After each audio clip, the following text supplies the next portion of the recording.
Hey, I wanted to come in and talk about the Chaldean order, which is an order of planets.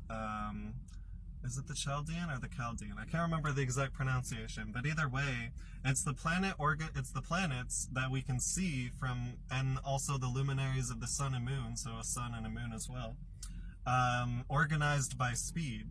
So the Chaldean order from slowest planet to fastest planet would go Saturn, Jupiter, Mars, Sun, Venus, Mercury, Moon, right? And interestingly enough, if you look into planetary hours, that system of speeds goes into the naming and the denotation of the days of the week. That order, that order Saturn through Moon, when cross-referenced with 24 hours, will create the days of the week.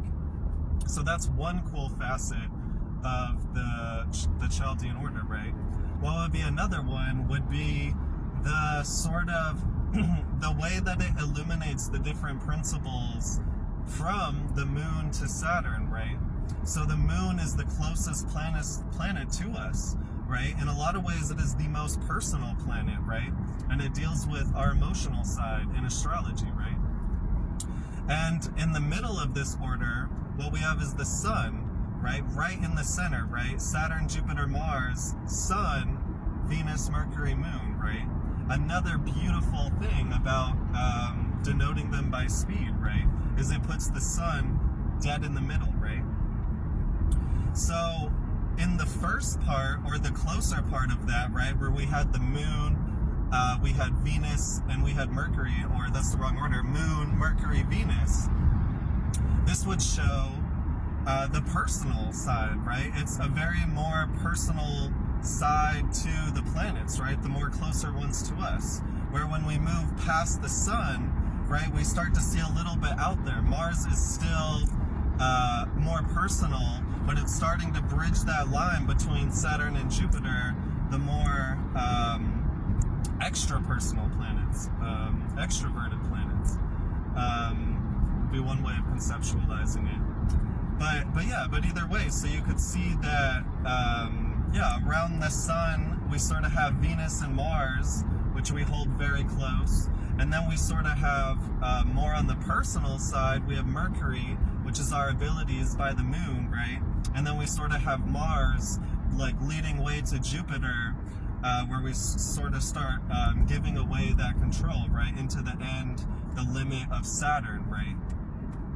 So that, I just think, is another cool facet of that, just how, Venus and Mercury are on one side with the moon, and are closer, just like Mars and Jupiter are on the other side with Saturn in relationship to the sun being in the middle, creating these sort of beginning and ends, right, or slower and faster sides, right?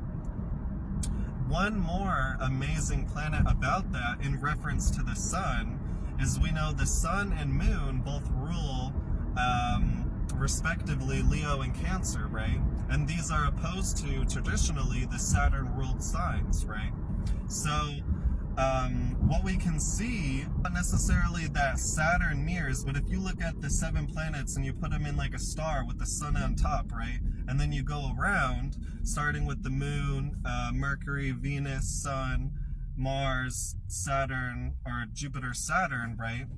What you'll see is there'll be planets that are in the same spot on each side. So for example, the moon is the beginning and Saturn's the end, and they're both kind of mirroring from that center point of the sun. And what do we know about the moon and Saturn is the signs of the zodiac that they rule are actually opposed, right? Now take that one step further, right? We had Mercury and Jupiter would be further up, flanking towards the sun, right? And they also share opposing rulerships, right? And this pattern continues to Venus and Mars sharing opposing rulerships, to the sun not really having that element, although we do know that it is opposed to a Saturn rulership traditionally, right?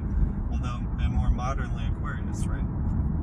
So these are just some cool facets about the Chaldean order. I love the scheme of 7 Yeah, it's very beautiful. I think that there's a lot we could learn from it. So I hope you enjoyed this. Bliss up, beach.